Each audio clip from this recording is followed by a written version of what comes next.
Hey there guys, welcome to another video. Today I'm going to be talking about the Resident Evil 7 Not a Hero DLC. A lot of people expected the DLC to be out at some point, maybe mid to late March, but Capcom failed to deliver on this date, and I have some explanations as to why this is, but I also just want to talk about what I expect and some other things in this video. So sit back, relax, and I hope you enjoy the commentary as always. So first up, we have the fact that the Not a Hero DLC hasn't been released yet. And the prime reason this is because Capcom actually outsourced the game's DLC to a third-party company, and they weren't impressed with the final result that they were given, so they said they were going to polish the DLC out before it was released. So this is why they probably missed that early spring target they had. I'd rather take the mentality here though, that it's better to wait for a polished product than to get something that's rushed. It seems like when it comes to the DLC, they will actually tolerate some leniency, and there's not going to be a target date they've got to hit the DLC out by,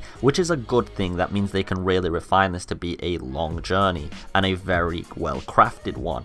There's also another note to make here, is if they were just polishing a smaller DLC, it would have taken a small amount of time. This DLC might be a little bit more expansive than any of us thought because of the fact that it's taking so long to get out. I'm just going to make an assumption here, which I'm sure many people can agree with, that the DLC will probably be more than 20 to 30 minutes in length like the Daughter's DLC was, and it will far expand upon the content offered in the previous banned footage DLCs. I really hope they take this approach with the final other story DLC they have to release in the future.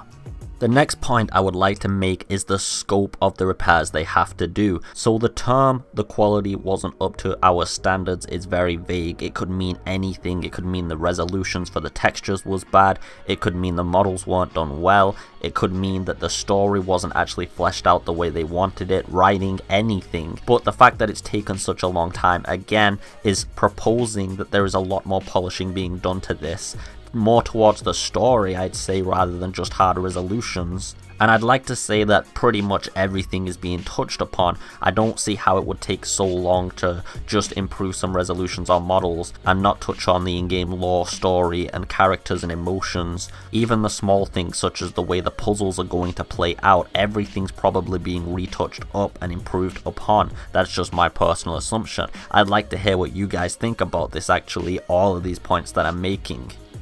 Alright, so next up on the list we have the data mine we received. Now don't worry guys, I'm not going to reveal any of the data mine in this video so you can remain spoiler free. However, I'd just like to say, if they're polishing up the DLC, is everything in the leak what is actually going to play out, or will there possibly be more? We might have missing pieces in between, an ending that isn't actually culminated in there. If any of you have read the data mine leak and you've gone through it, it basically gives the story to a degree on what you're going to do, some of the weapons and tools, and even enemy types. But like I said, it's interesting to note that some of these things may change and get expanded upon. We definitely know the original Resident Evil 7 leak on NeoGAF was authentic now, and the data mine content from the demo was real, but in the actual game when we got to play it, there was more content that was expanded upon that was not in that leaked content. So this goes in with my point, there may be additional content to it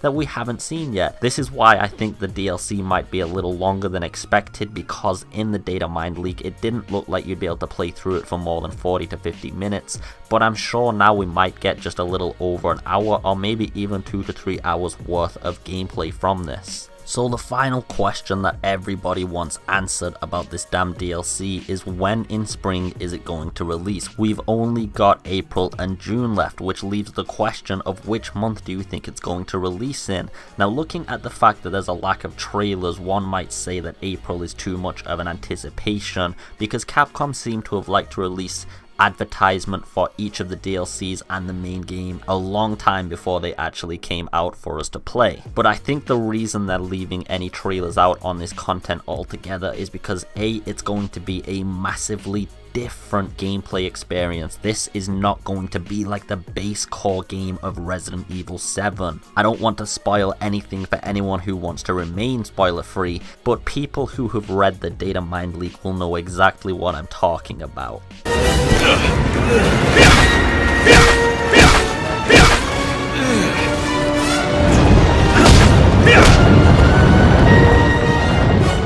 Now we also know during the development of Resident Evil 7, Capcom really appreciates taking the cryptic approach, especially with this release in particular. With Chris Redfield now working for what looks like an umbrella of some sort, that has left more question upon the entire franchise than ever put in before, so it makes sense that they only want the answers to those questions being given during the actual DLC rather than hinted at during trailers. So I think April could be a good date that the game comes out in, but if not, guys, we only have to look till June. It's only 2 more months at most, unless there is an unforeseen delay, but I think we would have been told about that already. Let's just cross our fingers and hope to God that it comes out in April. Anyway guys, that's all I have to talk about today. I just had these interesting points to provide. I hope you enjoyed the video. As always, take it easy guys, have a great day. Thank you for all the continued support, by the way. It has meant a lot to me for you guys to continue giving comments, theories, questions, and all sorts. I love it. Thank you so much from the bottom of my damn heart. Take it easy guys, and peace.